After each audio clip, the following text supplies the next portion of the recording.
Welcome back to Not Another Mindset Show. Today I have a very research-heavy episode for you, but I don't want that to scare you away. It's not going to be like we're talking statistics and super complex methods here for the next 20 to 30 minutes. But instead, I wanted it to be quote unquote research heavy because it is an area that can feel a little bit, how do I say, it can feel fake. And a lot of, honestly, mindset stuff can feel that way, especially when you get into like the woo-woo manifestation space, which nothing against that space. I like to play in that space too, but that's not what we're doing today. We are talking about how your mindset can actually influence your stress response, but not just feeling how stressed you are, but instead like how your body is responding from a physiological level. Like we're talking hormone science intertwined with mindset science.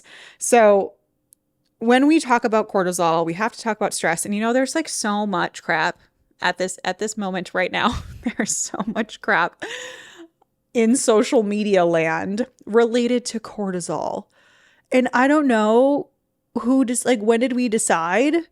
Who decided? Why is this happening? That cortisol is just being like absolutely demonized.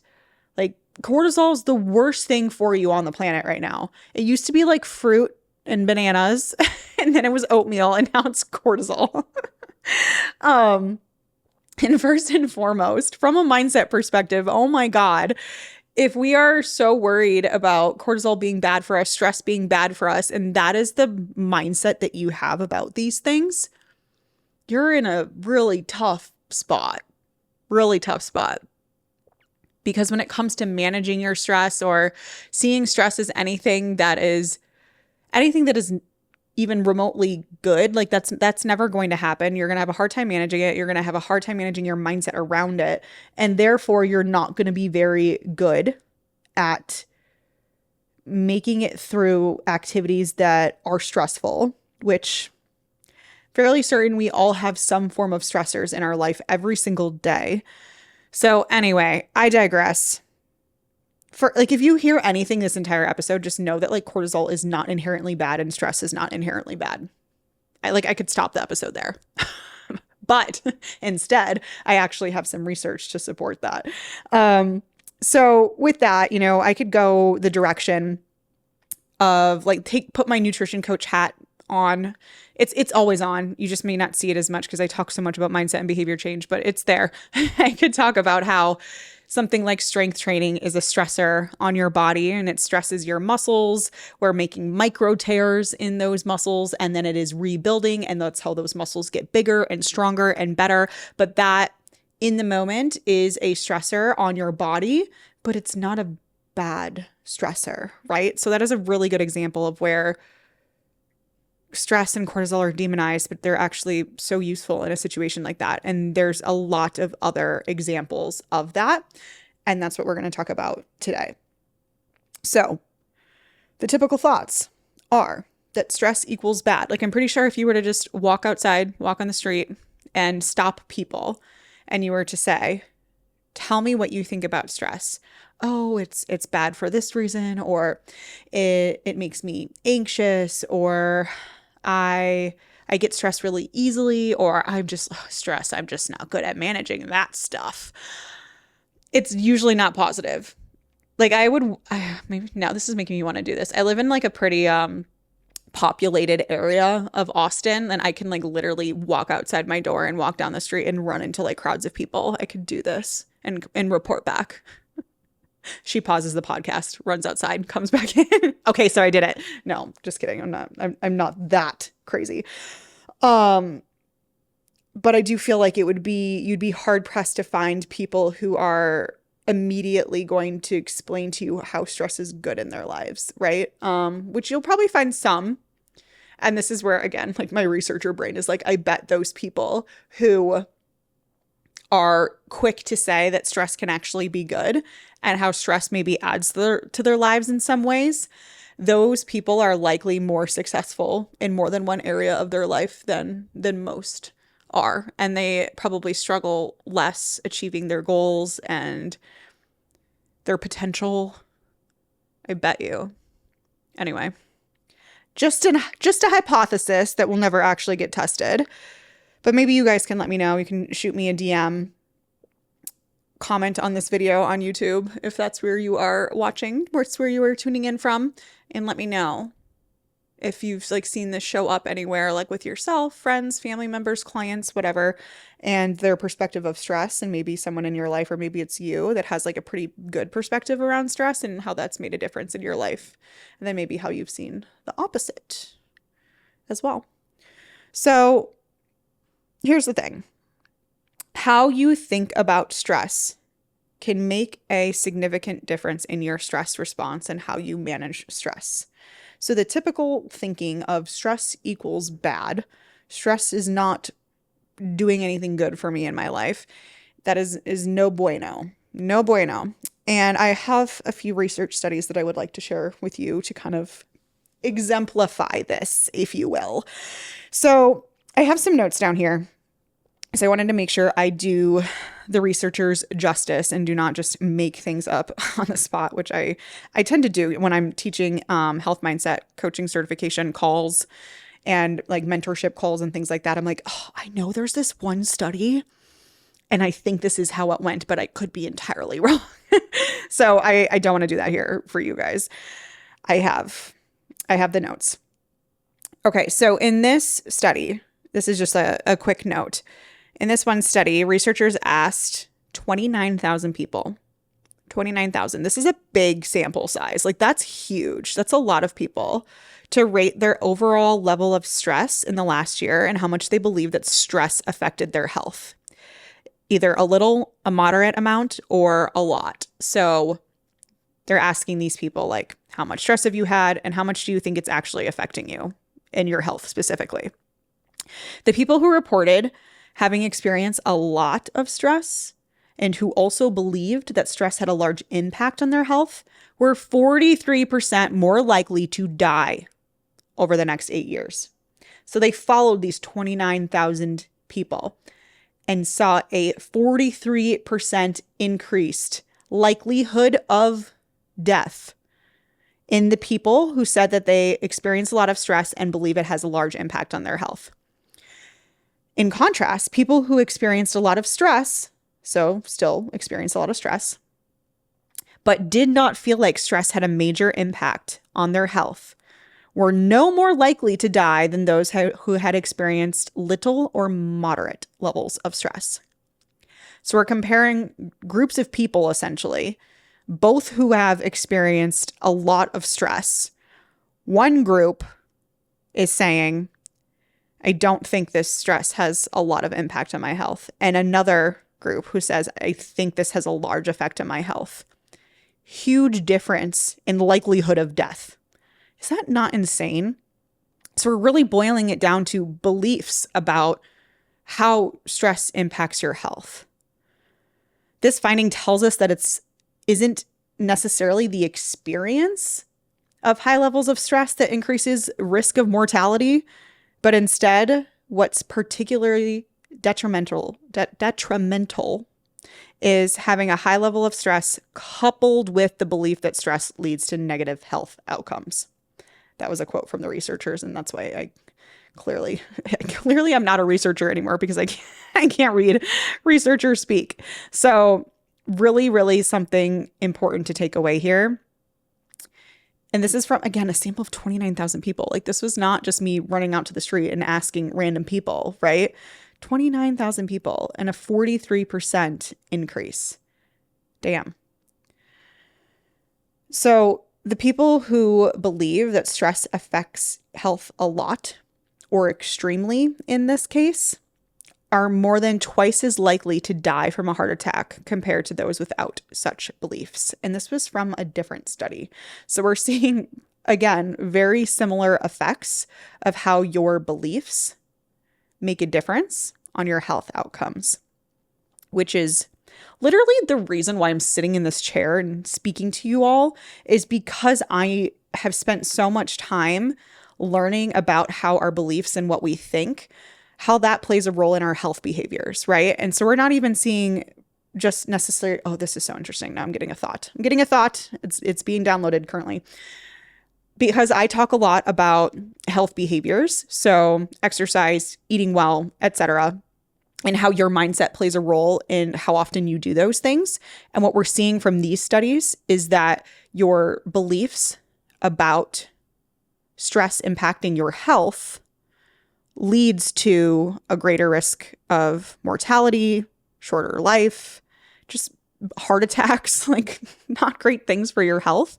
But what I can see here that there's likely a relationship, again, like I don't know for sure, like don't quote me, I haven't done this research, but it makes sense knowing what I know about mindset and health behaviors and what I'm seeing from the results of these research studies, is that it makes a lot of sense because these people are thinking, I have so much stress and this is impacting me so much that it probably leads to them doing less for their health, eating less healthy, working out less, because they almost kind of see themselves as a lost cause in that way, that my life is already so stressful and it's clearly impacting my health. Like they're saying this, right? Like this is largely impacting my health, the levels of stress that I'm experiencing and how much stress is in my life.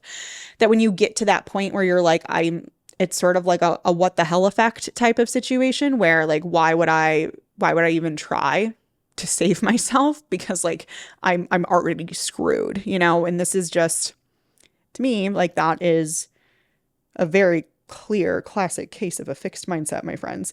But again, this is me just hypothesizing based on the knowledge that I have and what I'm reading here, but I bet it's all connected. I bet. And I bet those same people feel like they can't get a handle on their stress. And it's sort of like a runaway train situation. So like you just kind of throw up your hands at that point, right? Oh, interesting. Okay. Some more research from the Mind and Body Lab at Stanford with Dr. Crum. I love all of her work so much. It's so interesting and it's so parallel to a lot of the work that I did in the mindset lab at NC State. We actually did some collaborative work when I was working in the lab then. Like we exchanged some thought and did some collaborative work on papers when I was in the lab, and actually met Dr. Crum a couple times. She came to my poster. Oh, I forgot about that. I presented a poster at a conference when I was still in grad school, and she was there and some other members of her lab, and she came over to my poster and we chatted about my research. But her work is just so freaking cool. And so I'm excited to share a little bit of it with you. So in this study, the researchers, Dr. Crum included, had employees from a financial institution, and they were assigned to one of three groups. The first group had 164 people in it, and they watched videos that showcased how stress is harmful. It causes illness and work mistakes, and we're calling this type of mindset, this like belief, what these videos are meant to make you believe. We call it stress is debilitating type of mindset. And then there's group 2 that had 163 people in it, and they watched videos showcasing quite the opposite, how stress can be useful by improving immunity, creativity, and work quality under pressure. And this is like the flip side of the coin, of the mindset coin, is the stress is enhancing mindset. So these videos were essentially meant to experimentally manipulate your mindset and shift your mindset in the direction of either stress is enhancing or stress is debilitating. And then there was a third group of 61 people that didn't watch any videos. I was not part of this study. They were not trying to be manipulated in any direction. And the purpose of a control group in experiments is so that there's a baseline to compare the experimental effects to. So it's essentially like we have some some people watching these videos that will likely shift their mindset towards a stress is enhancing mindset. We have some people who are watching these videos that will likely shift their mindset to a stress is debilitating mindset. And then we have some people watching no videos just so we can compare to a baseline, if that makes sense. So first, and important to note, first results, first findings. The people in each group had a significant shift in their mindset compared to baseline. So that means that the experimental manipulation worked. And I know I've talked about manipulation checks in previous episodes when I've talked about mindset research, but that's an extremely important step, because if it didn't work, then any other work we do with that going forward means nothing. Like, we need to know that what we're doing to shift someone's mindset is actually working first before we start to evaluate anything else. So that worked. The people who watched the videos in either direction, stress is enhancing or stress is debilitating, did significantly have their mindset shifted in that direction. Okay. So second, the result of this study showed that the people who watched the videos about stress being helpful actually ended up reporting better work performance and lower levels of anxiety and depression down the line. So not only did we, I keep saying we, as if I did this research. I didn't. I promise I'm not trying to take credit for it. I just bundle all of us mindset researchers together, I guess. So not only did the researchers successfully shift the mindsets of these people, but the people who were shifted in the, I guess, quote unquote, better direction that stress is enhancing, it's actually doing something for them.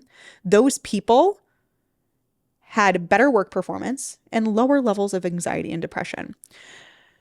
So within this paper, that was study 1 and study 2, and then there's a third study that is kind of all-encompassing, even though it was not with the same participants. So in this study, this next one that I want to tell you about,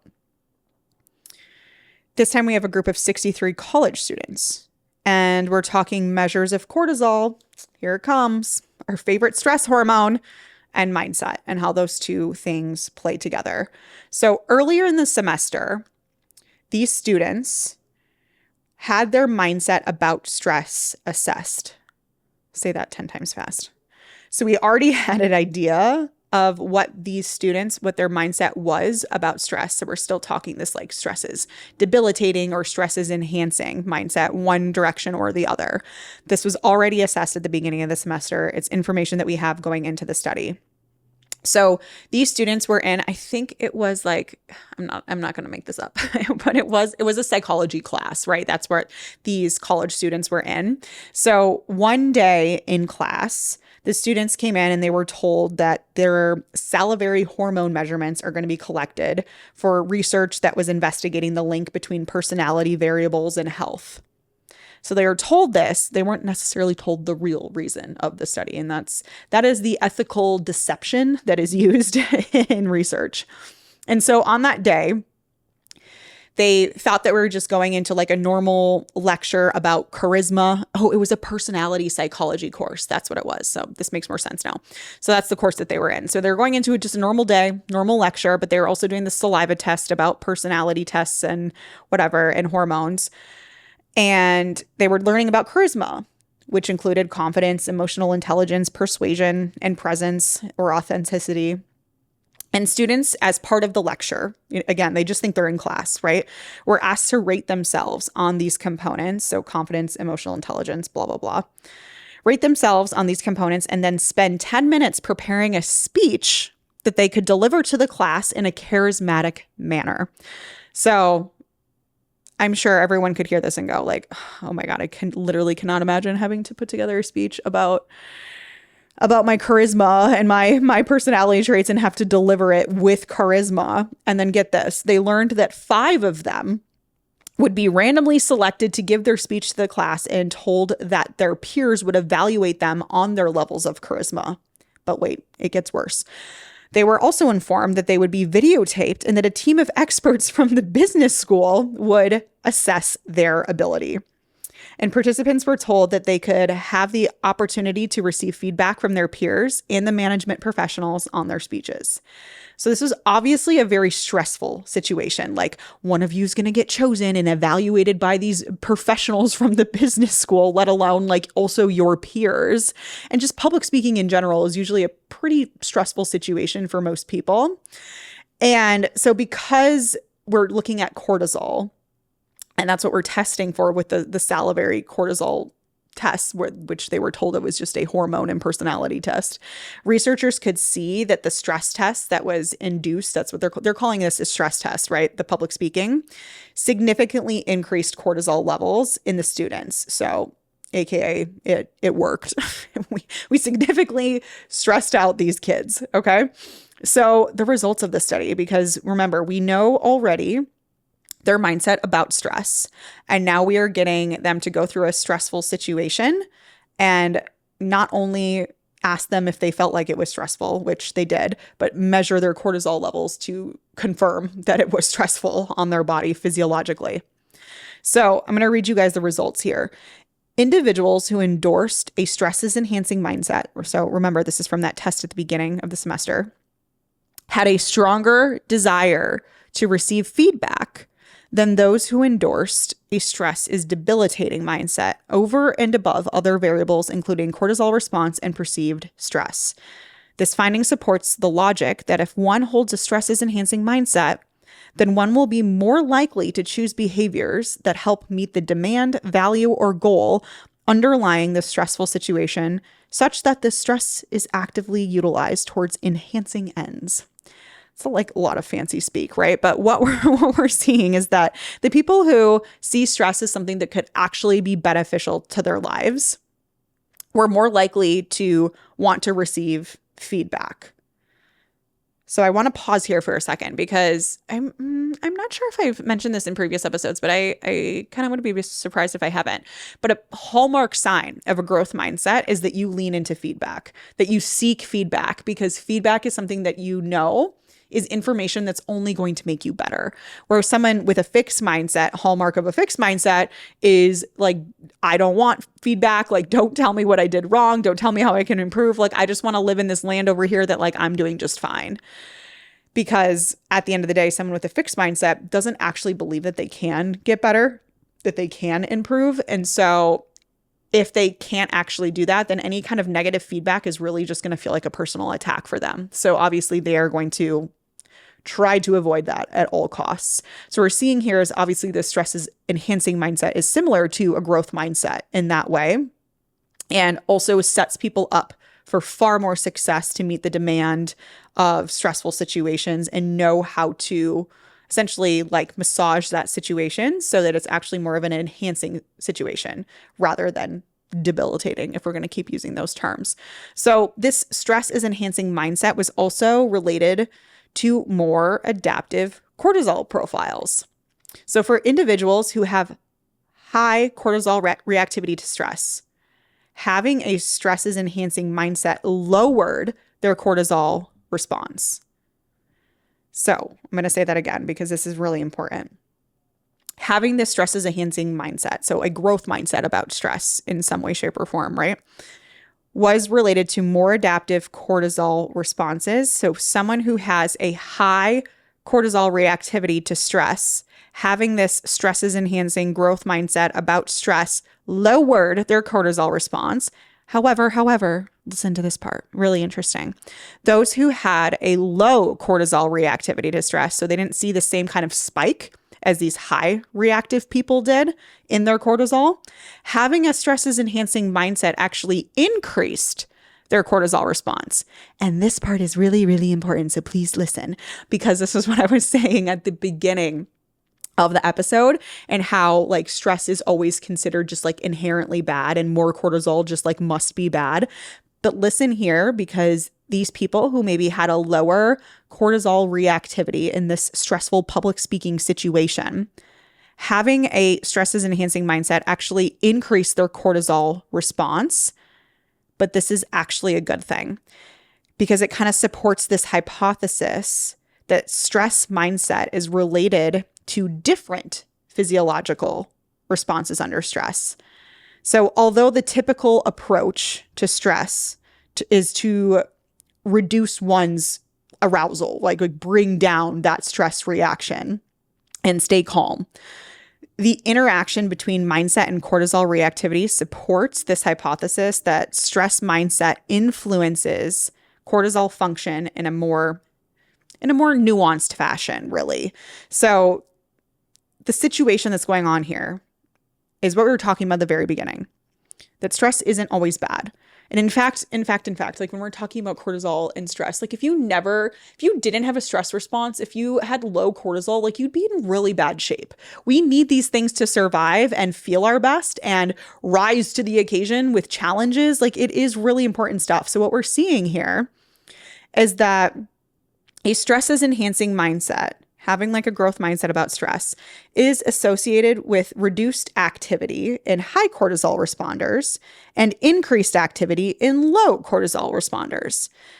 This is all a means to achieve an appropriate or moderate level of stress, which is what we need. And there's some other research that was cited within this paper, because what we're seeing from these findings is that it falls in line with this other research that again was cited. And these findings fall in line with the research that suggests that performance is at its peak at a moderate level of stress arousal. And having a stresses enhancing mindset may assist in achieving that level. So, okay, I feel like that was a lot of like jumbled words and I said the same thing a couple different ways because I know some of you are going to like hear this differently, but really what you need to take away is that first and foremost, how you see stress is going to make a difference in how your body physiologically responds, like from a hormone level. Okay. But also,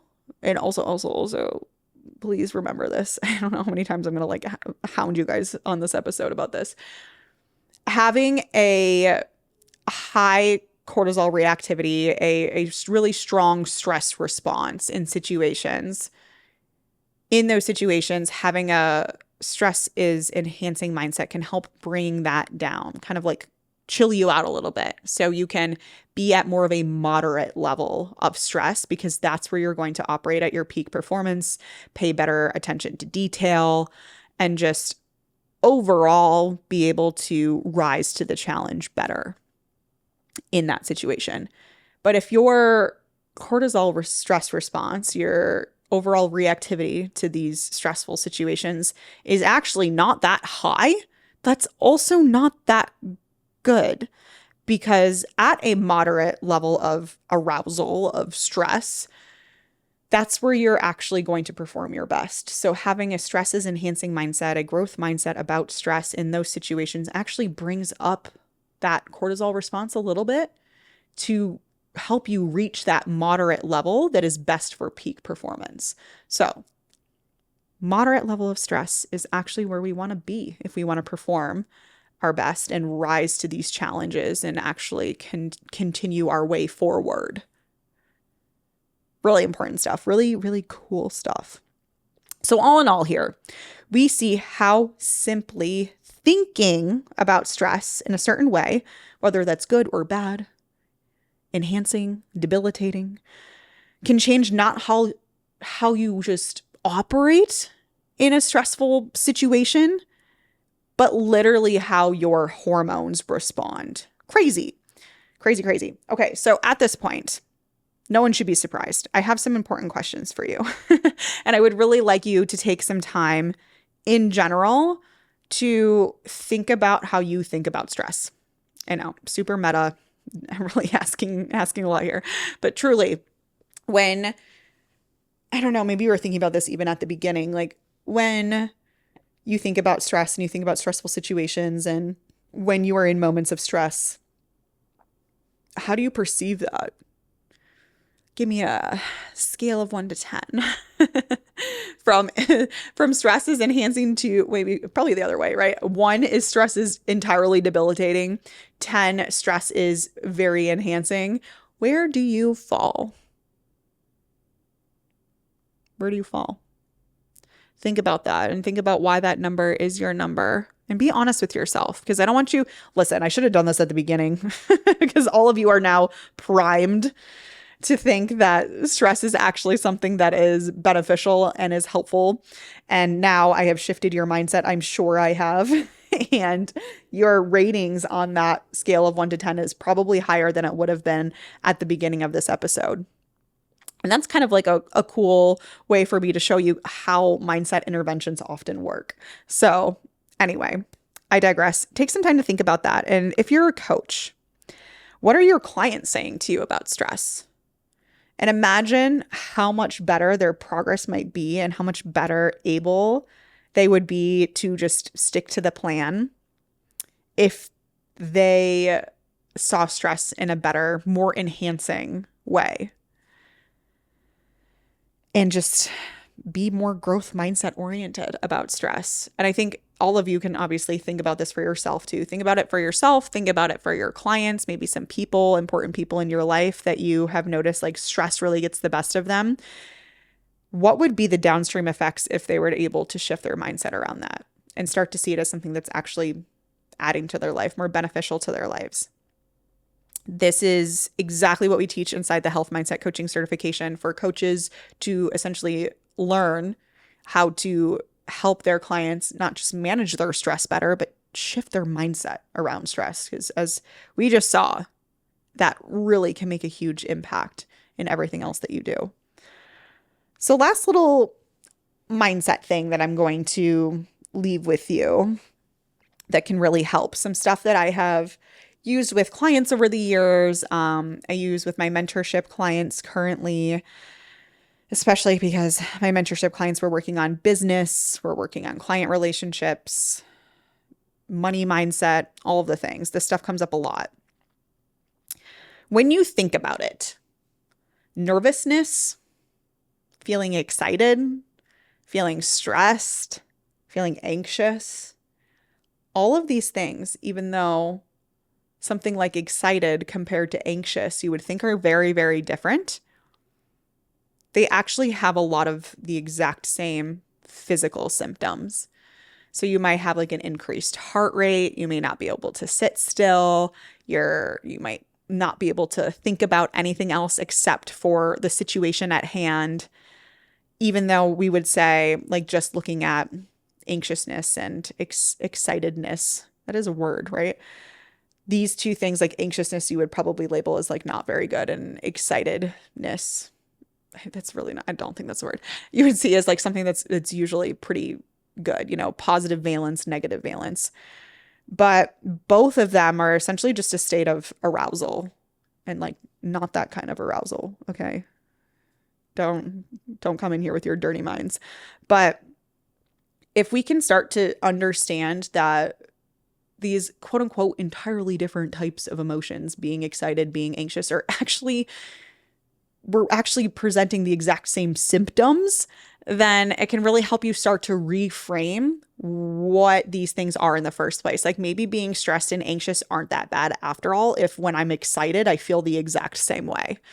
So is there a way where we can start to reframe how we see these things? And instead of, going to give a big presentation at work, the public speaking thing,